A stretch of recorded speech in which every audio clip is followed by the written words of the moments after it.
Good morning, everyone. We start with today's session with Álvarez-Cónsul from ICMAT. We will talk about embedding superconformal vertex algebras from killing spinors and zero to mirror symmetry. Thank you. Thanks, the organizer, for the invitation to speak here. So this is about the interaction between, so generalized geometry and vertex algebra.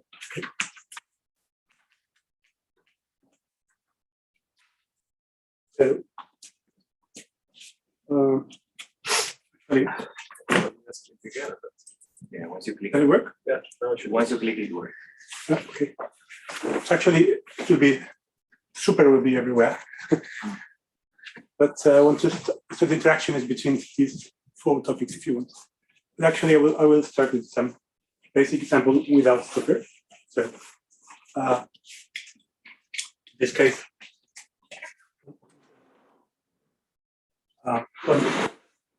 it's about the embeddings, okay?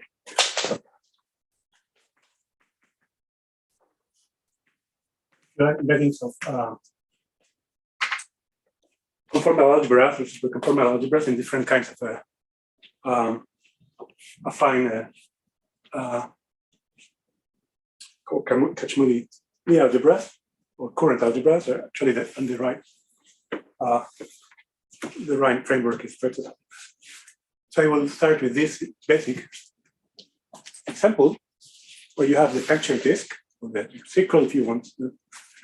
Then look at the Lie algebra vector fields, which has a very nice basis because the Lie bracket is like this.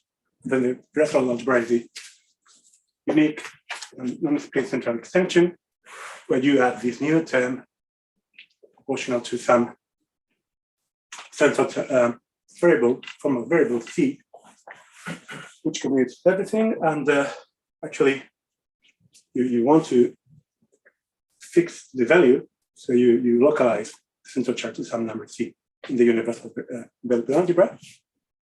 Okay, and the non-super version of what I want to talk about is an embedding of this in an infinite dimensional Lie algebra related to a quadratic Lie algebra. So that means a Lie algebra, actually compact Lie algebra together with an invariant inner product that appears in Cauchy theory. And well, you start with the loop algebra. You look at this at Laurent polynomials with coefficients in the Lie algebra. And then there is a central extension given by adding a central formal variable k by this formula k. It just has this. And well, again, you want to localize now make this variable equal to some numbers. So the formal way to do it is to go to the universal enveloping algebra and quotient by the ideal generated by this relation. And so the simplest example of what I want to explain is this embedding. So using the quadratic form, you can construct some kind of Casimir that gives you an embedding. Very old. Yeah. Actually older than Sugarware. It's usually called Sugarware. From 1968. Okay. So you embed Fira Sorrow in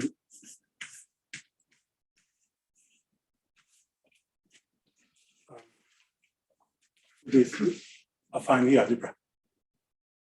Okay. Objections.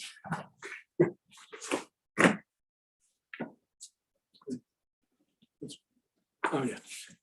Now I'm talking about the super version of this. So okay, it's very easy to define the Virasoro algebra. Now, when you want super versions, now you fix some odd variables. Then look at the punctured superdisk.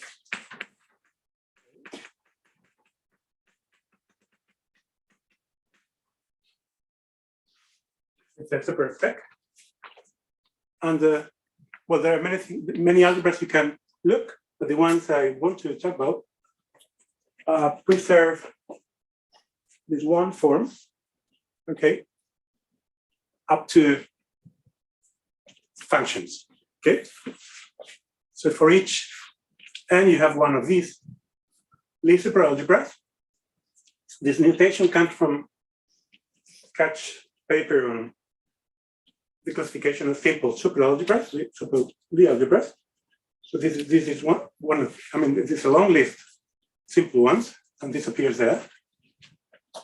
And well, in more work with Fattori, they find that for n smaller than or equal to 3, there is only one non-trivial central extension.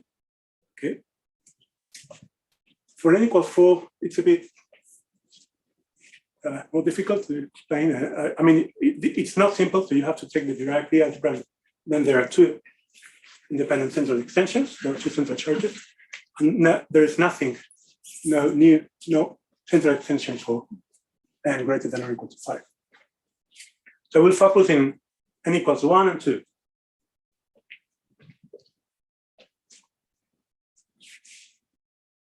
So for n equals 1, you get, means n equals 1 superconformal algebra, that's the name, or it's also called the Neveu-Schwarz superconformal algebra.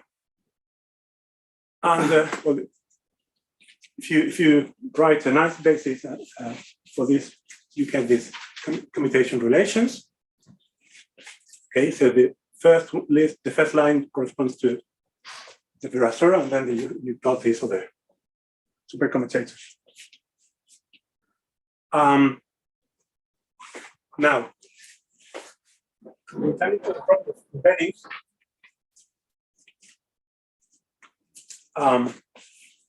you can also look at the super version of the current algebra I explained earlier. So now you look at math from the punctured super disk into the Lie algebra and take this central extension. So this is this closes, so you get this super algebra, okay? And as in the non-super case, you have an embedding.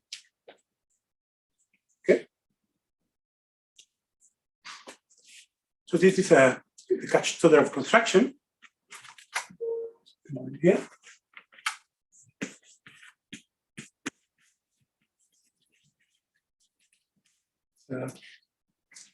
35.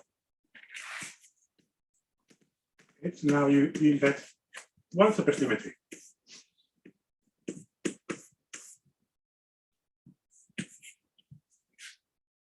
And now it's in the this super current Lie algebra. Okay. May I ask a question?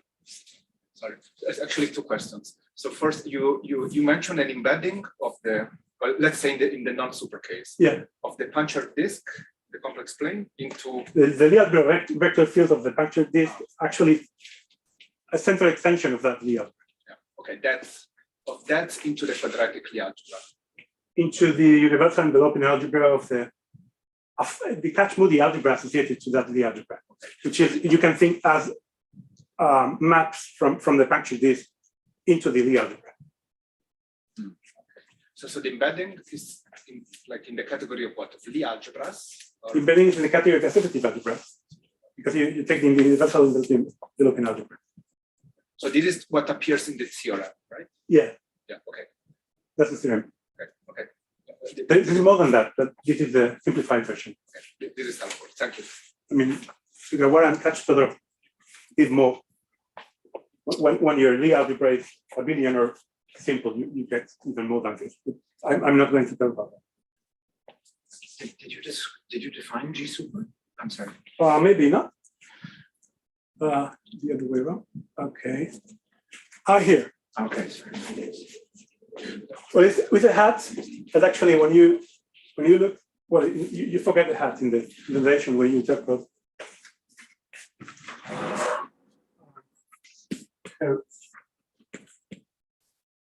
So this is the universal developing algebra of this super Lie algebra. Okay, you remember what it is? This is so the Lie algebra. Now you have this coordinate and one theta, and then you add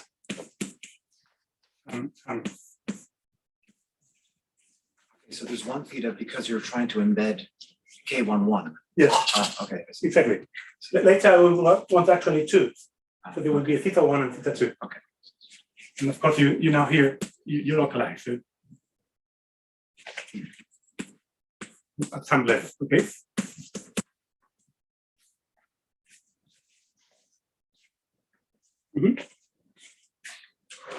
Later, actually, sorry, I will only be interested in this one with n equals 1, but I will want embeddings of this. It's not here. When you have two variables here, okay? So that's coming later. You want.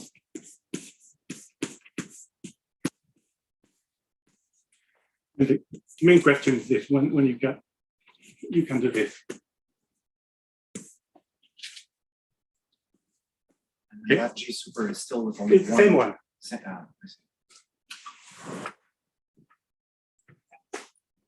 And what is the relation between this K11 or K12 with G, with Lie algebra G? Is there some relation? No. No relation. It appears. It's canonical because you have the quadratic form. Using the quadratic form, you take the Casimir. No, but on the left-hand side, where's the quadratic form on the left-hand side? So there's no quadratic form there. There's no. Yeah, but the point is, there is inside here, there is a canonical element you can write, which have the commutation relations in the Pirathor or in this superconformal algebra. It has exactly the same commutation relations. So it's giving you an embedding. You take the basis here, map it to that Pirathor, to that Casimir. So this is for any quadratic Lie algebra. Yes. It's for any quadratic Lie algebra. And now, actually, when you formulate the Cauchy-Todorov theorem, you usually assume it's abelian or simple, and then you can give stronger results. Okay, about how this diagonalize. Okay, that's a different issue. But it is always there.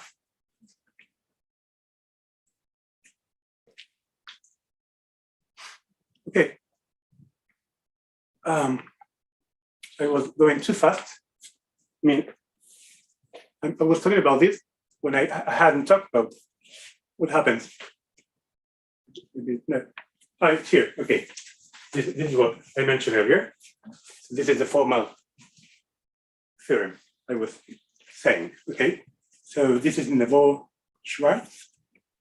So that means in this organization K11, one variable, one variable, then you always have this embedding with some.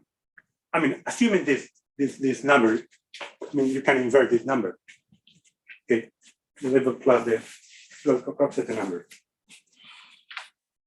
Okay, because when you write the commutation relations, they are multiplied by this number. You want to invert it to get actually the relations you have in the Neveu-Schwarz algebra. So you need this to be invertible.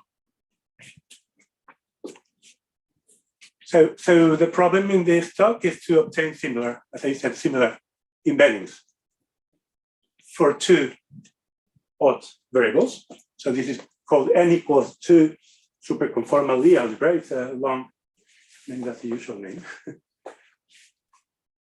Okay. And for the proof of the theorems I mentioned, the right framework came, I mean, later than Sugarwara's work, and I think of the same time as this, or even a bit later. It's vertex algebra, okay? Or in our case, supervertex algebra. And well, there is another break. This is the algebraic problem, and the geometric applications we are looking for are in some kind of mirror symmetry called 0-2. Mirror symmetry 0-2 is related to having two variables here, two supersymmetry. Okay, this is coming from physics. There are some predictions and theorems. Okay, so I should explain a little bit about what vertex algebras are. I hope it doesn't take too much, but if you want to ask, I can answer better than that, this than the rest. So, I mean, there are many ways to think about vertex algebra. This is one. So you want to quantize, functions on the function disk, taking values in some algebra, algebra. So you view the space of functions on the function disk as the test functions. Okay, it has a topology. This one. I mean, you just need to give a neighborhood basis of the zero here. Okay, and then you look at maps into some topological algebra of operators. Here it can be the algebra or the endomorphism algebra of a vector space, infinite dimensional usually. And well, okay, as usual, you can't multiply all of them. So you need to understand what can be multiplied here. You need some locality and a family of distributions or quantum fields that can be multiplied. So the first tool, simple tool is to look at maps like this as formal Laurent series, like this. Okay, this is called a field, and it's the same thing as a map of this kind. Okay, just take a test function, multiply it, take the residue, and that gives you an, the Fourier mode. Okay. So what I mean is that distributions are just formal series in this case.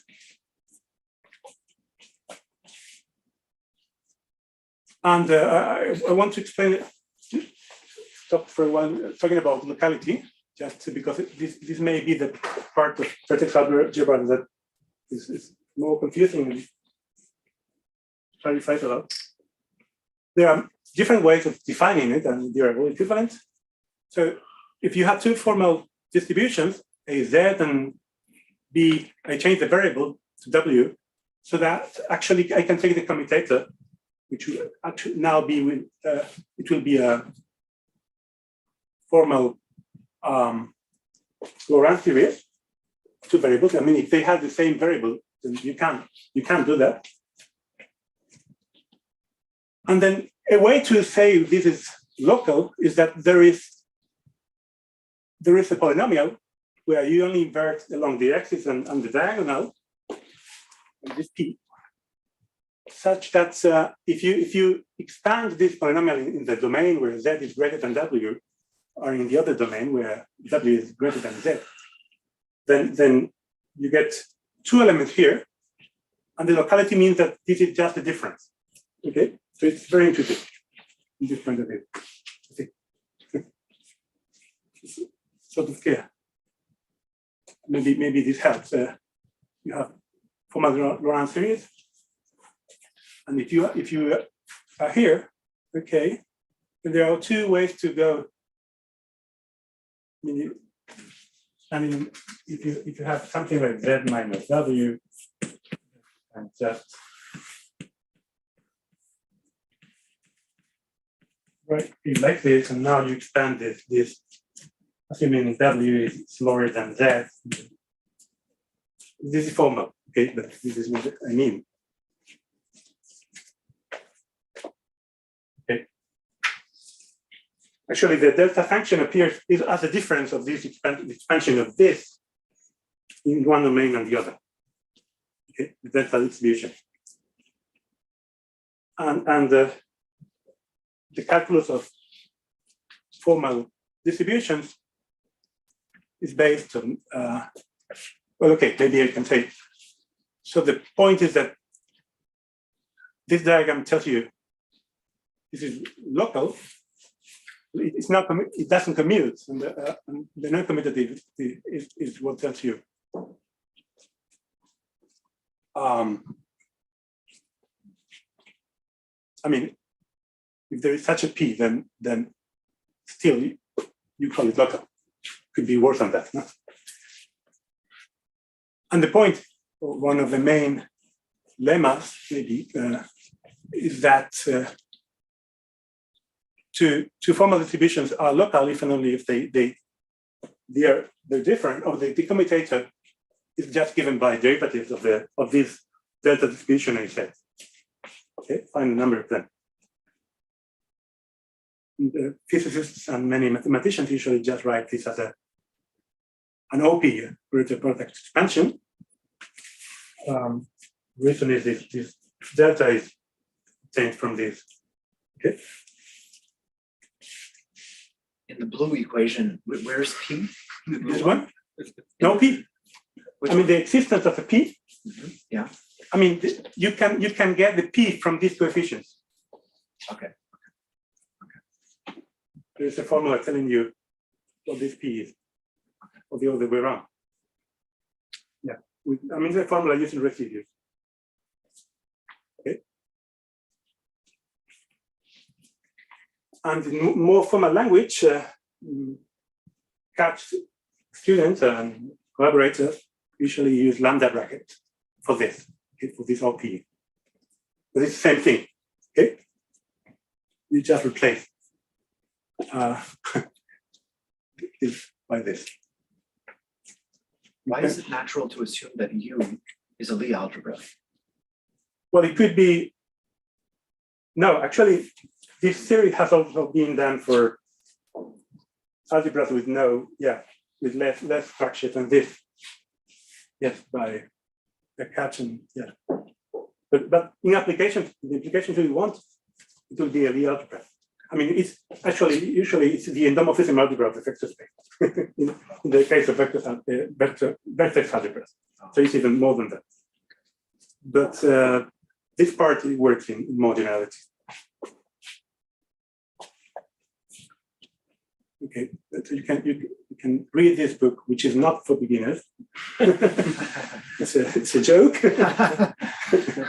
but it's kind of for me it's the Bible. Otherwise, you can ask and learn. Okay, so we return to the examples, the Seguawara construction, and in this case, you just have one field. Okay, and it happens that for the appropriate topology, it is continuous, and it's local with respect to itself. So this is the OP in terms of the lambda brackets. Okay, this just encodes in one formula all the commutations relations I said at the beginning. And the same happens with this other one, with the currents. Now you have one field for each Lie algebra element. Okay. A. in the case of the quadratic Lie algebra. And it's again, for the appropriate topology, this is continuous as a distribution, and it's local. I mean, they are local, all of them. This formula will be very important always in terms of calculations. Okay. This is the OP in terms of the lambda brackets. Okay. Now, what comes now is more formal. Maybe it's you have to sit down and actually to think to understand. But I mean, a vertex algebra can be formulated in many ways. It took me a long way. But it's kind of a quantized version of a Poisson algebra. Well, I'm talking already about SUSY versions of vertex algebra here. Otherwise, it's a small lambda bracket. So it has a bracket and a multiplication called normal object product, and neither of them, I mean, they don't behave as well as in the usual case of the Poisson algebra. The bracket is not symmetric, it doesn't have Jacobi, but there is something similar to it. It's like grand algebra. Actually, grand algebras give you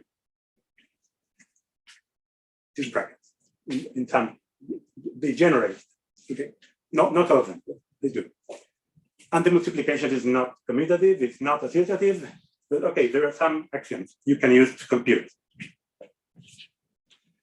So now I want to talk about super case. So in this, you don't, I mean, you have this T corresponds to translations in the quantum theory.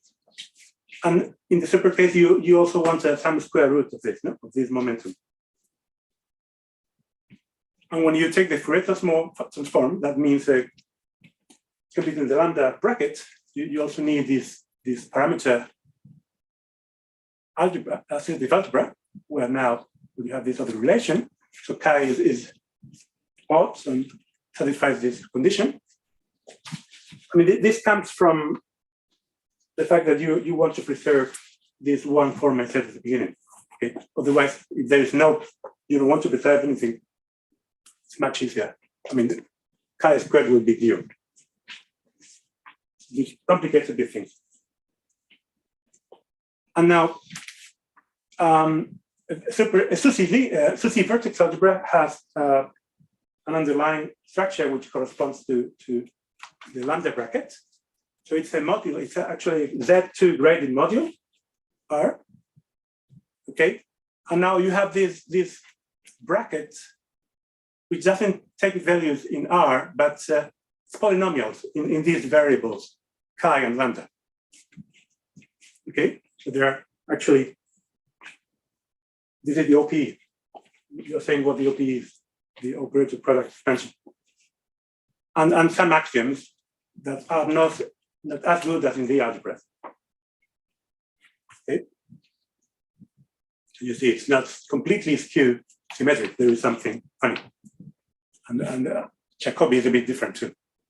And it has to be parity reversing because I'm talking about the n equals 1 case, okay? Otherwise, n equals 2 gives you, it doesn't reverse parity. Now, Helwani, I mean, all calculations I have done, I have followed the paper by Helwani Kacher that wrote a formalism for SUSY, vertex algebras, and there was, without superfields, earlier work by Baron, many physicists. I mean, this is known by many physicists, I guess, with different formalisms. So this is the one in the mathematical literature. So SUSY vertex algebra is this case related to the fact that we are with this superconformal Lie algebra. So you now have all the structure in the SUSY vertex algebra. You have the lambda bracket and some product that is called normally ordered product, and then there is a unit called vacuum, and some further axioms telling you how far this is from being commutative. Okay, this normal product, associative, and how far we are from the Leibniz group. Okay, so you have these corrections. Even explaining what this means takes long. But there are some formulas you can write. You can make calculations with it. So something very formal you can do is if you have a Lie algebra, this is the way you construct examples. You start with a Lie conformal algebra. So for this, you just need a bunch of local fields, in the sense I said earlier. You write the lambda brackets, then you see they close. They define a Lie conformal algebra, and then it generates a vertex algebra. Okay, it's just a vertex algebra. Just as the Lie algebra generates a universal enveloping algebra with some universal property like this for vertex algebras. So the way you construct examples is this. There are other examples, not the ones I want to make here. Not all examples can be like this. And there is a deep theorem telling you that. Question? Yes. In the first point, what would be the simplest option for the choice of R?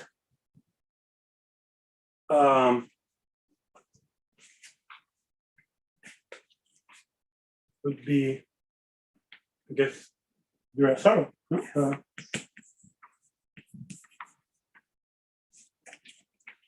It would be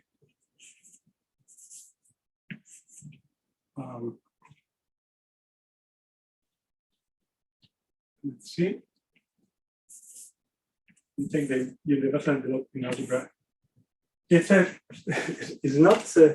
I mean, if you want to write this, you take the field I set earlier.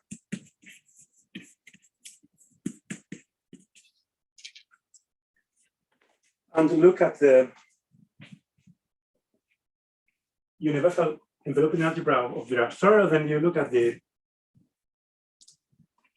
well, maybe, yeah. Look at the subalgebra spanned by formal derivatives of this and mod out by some of them. That's one way. Maybe another one easier that might be something like formally, yeah, checking the freely generated algebra generate yeah. You have here a line given by you have this. Yeah, maybe this.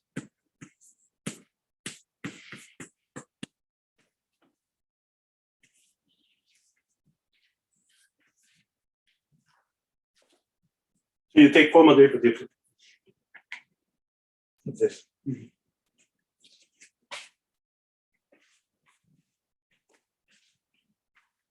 In this case, T would be this. And I'm talking about in the non-Susi example. Okay. You can also take all the lambda brackets to 0, right? And then you get something. Yeah, that would be too simple. You're right. Of course. Much easier.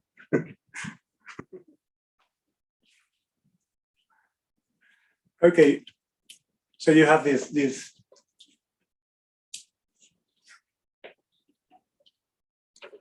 I mean, there is a theorem telling you that actually the examples, the kind of examples I gave at the beginning are cover all. I mean, I don't mean that they are all Virasoro, or I mean, what I mean is that vertex algebra always, you can, to a vertex algebra, you can always attach this map that to each element or state associate some field. Okay. Now there is a theta here because we're in the SUSY world. Okay. For SUSY, vertex algebra has an underlying vertex algebra I haven't defined.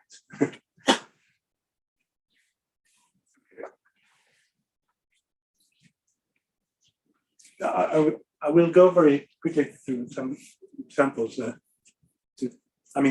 What I want, this example answers Marco's question, I guess. R is just, in this case, like this.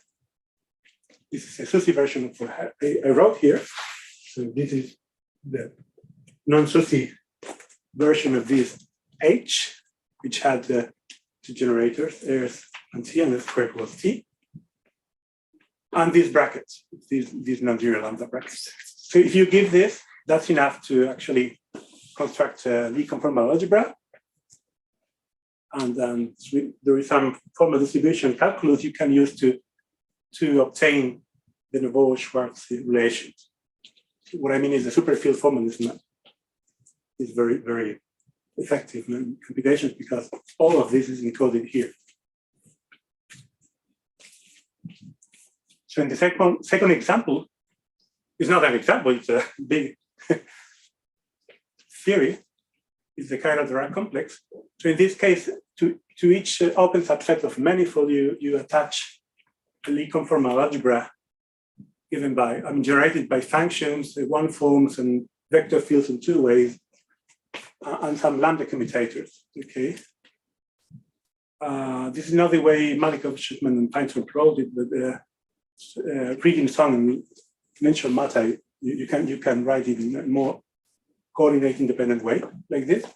And then they generate a Lie conformal algebra, and you can construct some vertex. This generates, as I said, this universe enveloping formal method, a vertex algebra. Okay, so there's a big theorem and a lot of work on this. It's not an example, really. Now the one we want to understand or want to talk with is this other one. So now you have two SUSY odd variables, theta 1 and theta 2, and in this case, this Lie conformal algebra is generated by one odd superfield and another even superfield with these brackets. And you find that they give you the, after some algebraic manipulations, they give you the Lie brackets in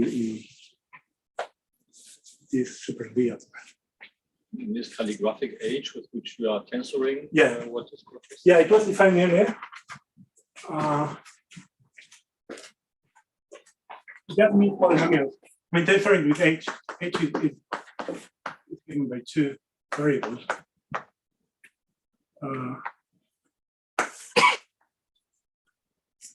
It's an associative algebra. Maybe like this. Sorry, chi squared is minus one. Very associative.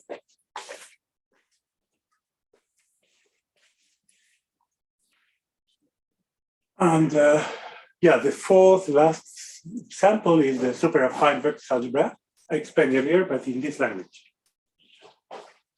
So you now construct this Lie conformal algebra, or SUSY, actually. Again, in this case, you have to look at the elements of the Lie algebra as if they were in odd variables. Okay, they are in degree 1. So you apply this factor parity, reversing the parity, but for reversing the parity. Okay, and this is the lambda bracket in this case. So the question I said is, how can we embed superconformal vertex algebras in this super affine vertex algebra? Okay. This is a question I want to answer. And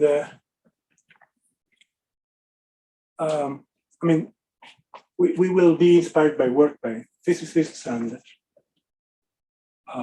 geometers. I mean, there is a lot of embeddings when this is the chiral Durand complex. Okay, depending on the geometry your manifold has. So the question is, or the novelty of this work is, what about applying generalized geometry? Does it give you something?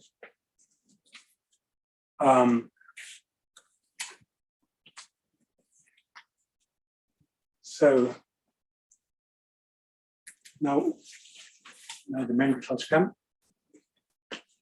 So Mario has this theory of generalized connections, generalized metrics, explained in several talks. That depend on the choice of you have this direct sum composition of a node. You choose some divergence, and you can talk about Hill spinors. Okay. So when you restrict to the case in which your Courant algebra is a point, you get these equations. Okay. Maybe I minus means just for all A minus. So, I mean, you choose one generalized connection compatible with your metric, which is torsion free and compatible with your divergence, and then you know this doesn't depend on anything in the metric, and this only depends on the divergence. And then the question is whether imposing these conditions you get the n equals 2 superconformal algebra embedding. And yeah, the answer is under some further conditions you do. First, well, you have to reformulate these assuming the spinor is pure, then you have a complex structure that gives you an isotropic decomposition of V plus complexified. And then the conditions, the spinor equation become these two. Something that makes the theory very difficult is that V plus, complexified V plus doesn't, I mean, it's not involutive. It's only these two pieces, L and L bar, that are, okay? It makes the theory and calculation really horrible. It's not the Manning triple, right? It's not the Manning triple, exactly. V plus is not the Manning triple. Because V plus is just one bit of the whole Lie algebra G. Yeah, it's very important. This is 2-0 Suzy. Okay, so these are the equations. And calculations, I mean, the embeddings there are two embeddings,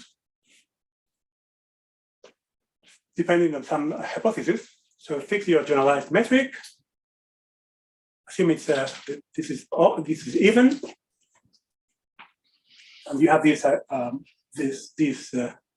isotropic decomposition, and you furthermore need this to be in this. This has to be perpendicular to these derived algebras, the algebras, and then you get an embedding with this central charge.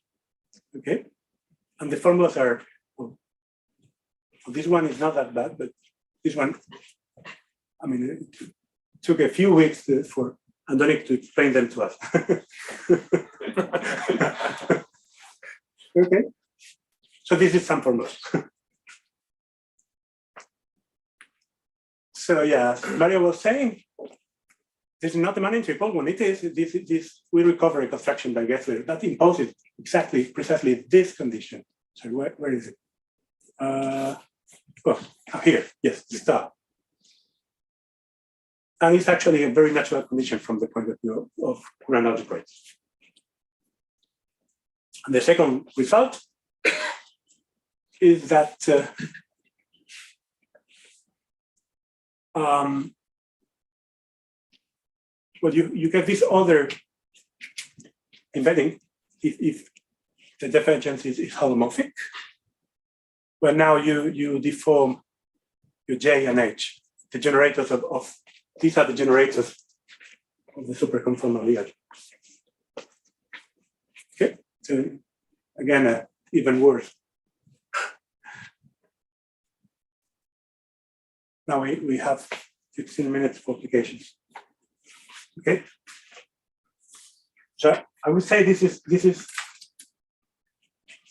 one of the main novelties, applying in Lie algebra, applying methods from generalized geometry, which is kind of related to Vicente's problems. But actually, it can be used in geometry. So maybe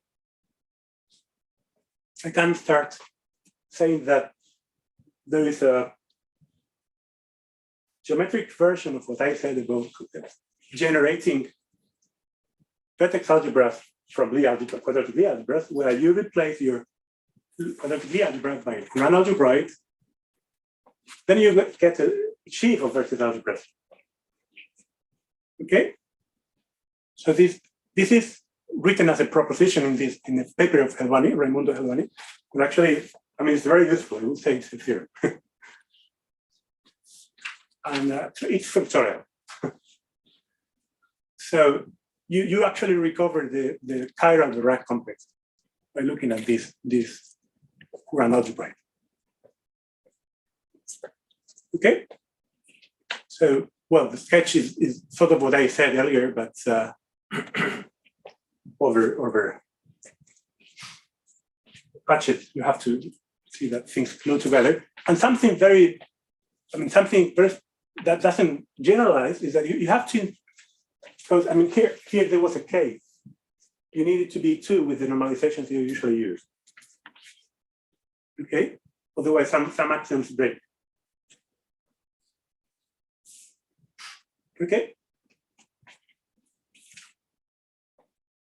So I want to, when I say I want applications in geometry, then I need some solution of the Killing-Spinor equations, and I will bring results from the organizers together with Karl Tipler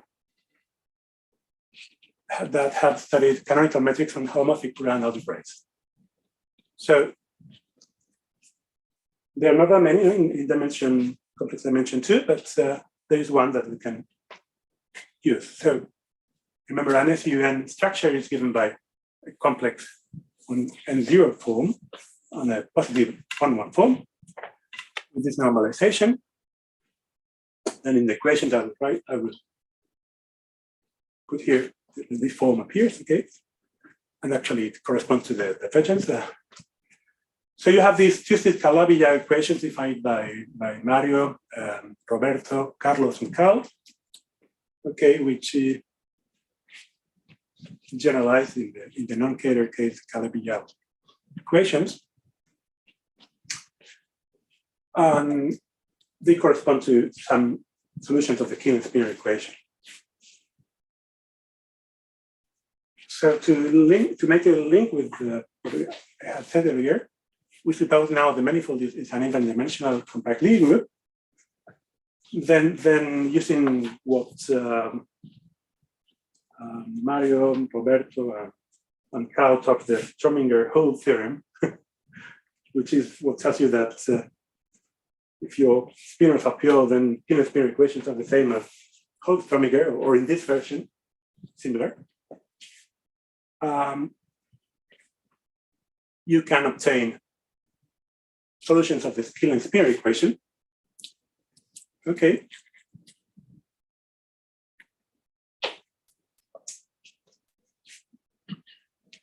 For in this Lie algebra G. Okay.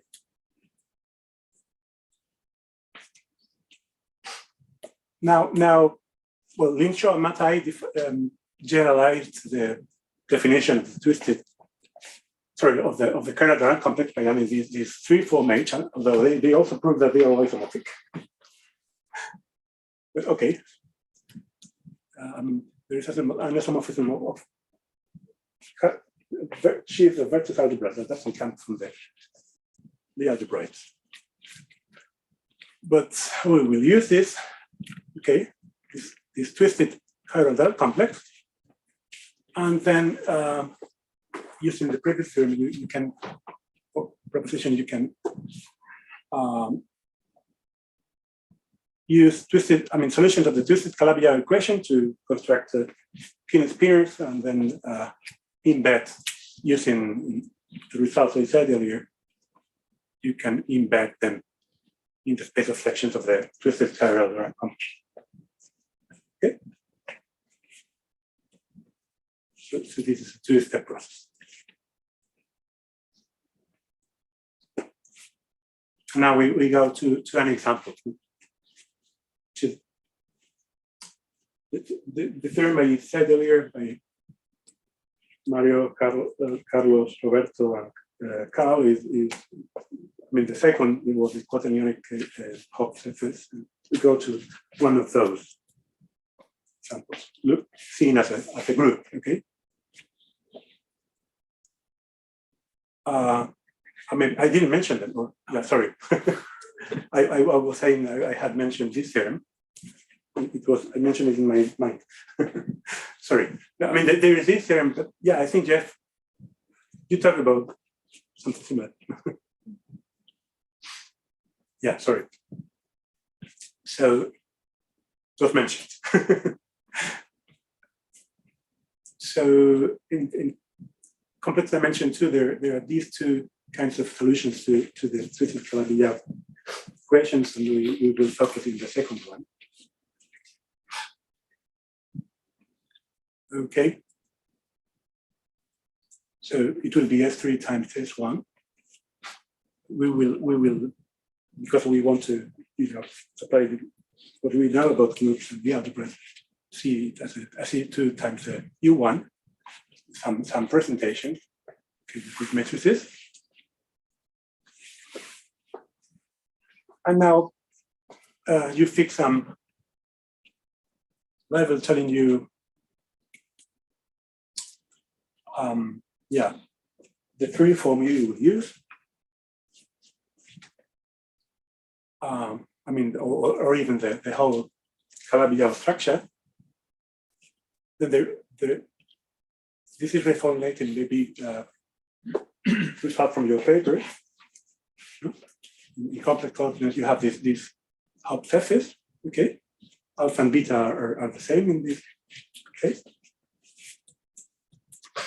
And then you get the family of solutions of the twisted Calabi-Yau equations given by these two. This SU structure. Okay, you can compute the Lie form, complex structure.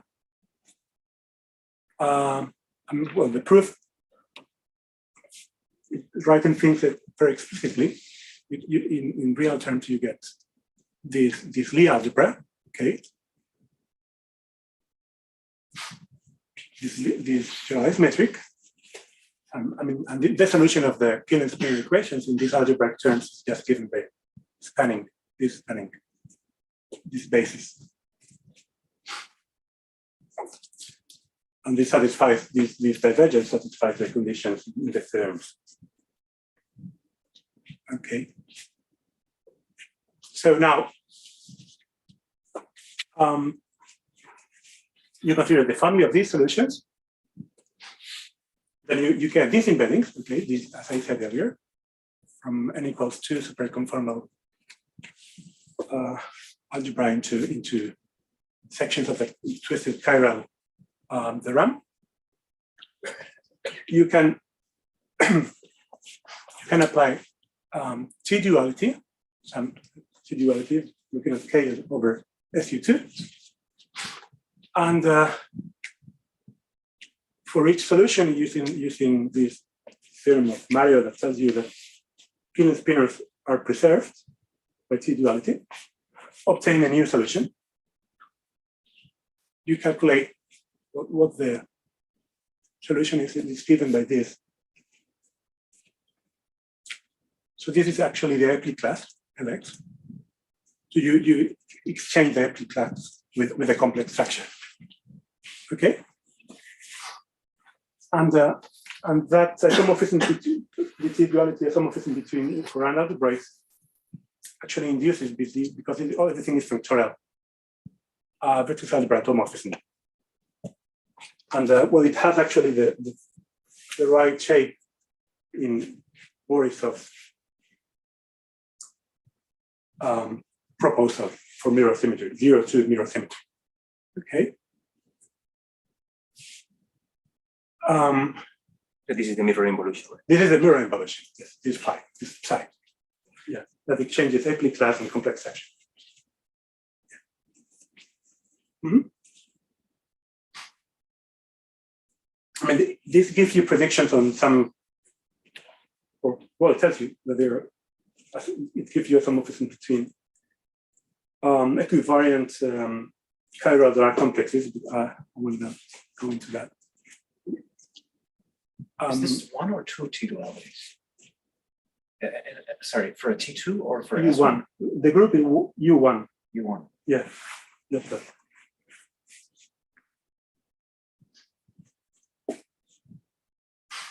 Now, I mean, I had applied here the second theorem in the main results section.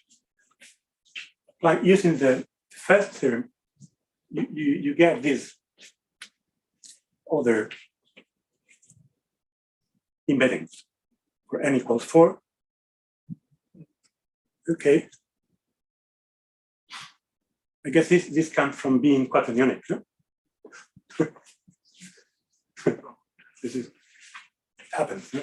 because your Hopf surface is quaternionic.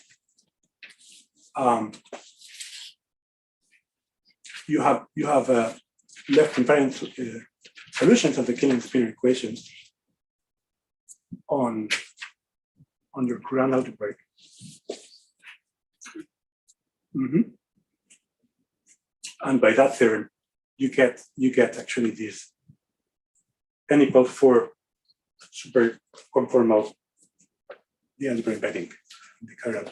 You said in the n equals 4 case there were two possible extensions or something. Yes, yeah, we haven't understood which charge, because there are two charges. No? Mm-hmm. So you're right. So in principle, there should be a combination of those two, but we haven't understood. Actually, there is work by physicists Van Proyen and other people who have something similar, and we haven't compared. You're right. Yeah, it would be good to understand which central charge in those terms this is. Yeah, on whether there are more embeddings, in fact. And well, this is the last slide. I just give some open problems we are working on. So you can look at other groups and even homogeneous spaces. And here maybe the work by Vicente and Christian can help on your classification. I mean, you're looking at a different problem, but maybe a good problem for us at least is to look at solutions of the Killing-Spinor equations on groups, very three-dimensional groups. That would be very interesting for us. And use this to construct new 0-2 mirrors. And more generally, one expects that Killing-Spinors give you this kind of embeddings. Okay, whenever you have Killing-Spinors on some conditions, as the ones you mentioned, the section about main results. So thank you.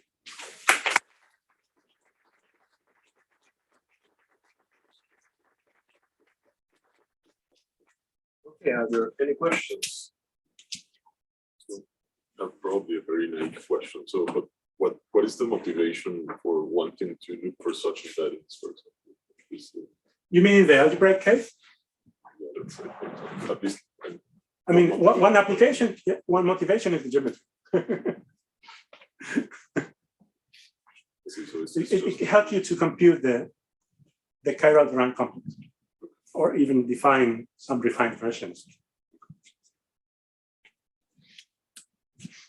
For algebraists, I guess it helps you understand this. But yeah, I mean, I don't know whether imposing these Killing spinor equations for them is something natural. I don't know.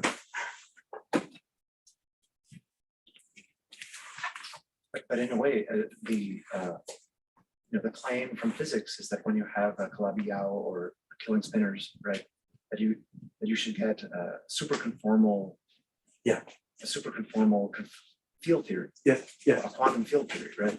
And so the motivation is to demonstrate that it really is true. Yeah, you're right. So that's In these basic cases. Yeah, over the point. But you also got embeddings in chiral-Durham complex. Yeah, So that's what we so get. it's not over a point. Oh yes. Right. Well, yes.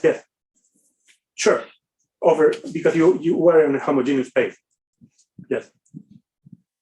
But we expect actually whenever you have a Killing spinors, you can do this embedding on any manifold. So do you expect then, let's say, because you've And studied some assumptions. you've studied a lot this heterotic string theory, do you expect also to be able to demonstrate it in that case? Yeah. You mean with the whole Strominger system? Yeah. And is that not done yet? And that's part of your future work, or is it? That's part of our future work. I don't think it is done, is it? Last time we met, it was not done. I hope we will do it. But I'm just curious, what's the difference between where you are now and that result? Oh, it's a big difference in that. I mean, now your manifold is not a homogeneous space. It's not a group. Okay, that's the first difference. But in the chiral-Durham complex case, it's not a homogeneous space either. I don't understand. No. The manifold on which you have the Courant algebra. We were working over over a group with some Courant algebra.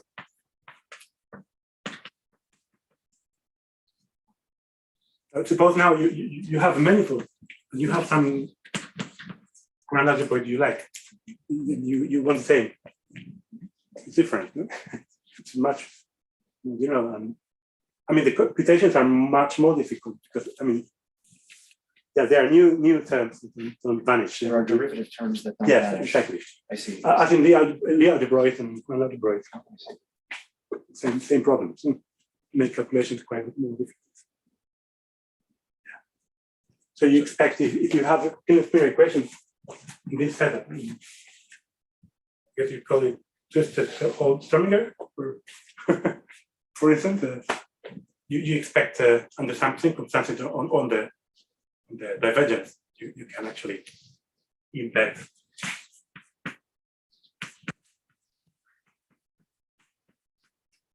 in the data sections of what I said, what I call UE, okay, whatever E is. It's a chiral-Durham complex if you start with the standard Courant algebra. Could be something different. So what was your reason for considering it compact? So why do you take it compact? Okay.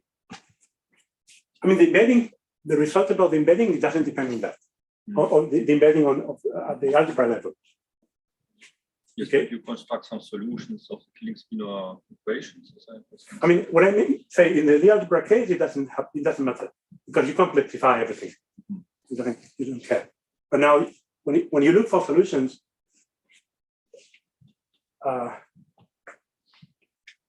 in geometry, you're interested in the compact case. No? Why? Well, okay. No, but also, I mean, our theorem applies to non-compact situations, like for some nilpotent Lie algebras equipped with solutions of the Halley-Strominger equation. You can construct the n equals to embedding.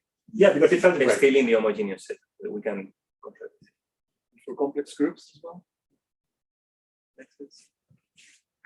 If you think about it, it's real. Yeah. Maybe there is a holomorphic version of this Killing spinor equation, but we haven't studied that. But the main results are actually about complex Lie algebra. So we have actually complexified them. Yes, no, but not every complex C algebra is complexification of a compact. Yes. C algebra indexes. So Yeah, all you're the right. groups- But the theorem applies in that case too. Yeah. If you have an invariant quadratic form.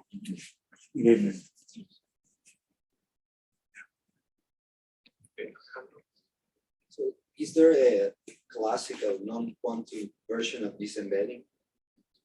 I mean, Good from question.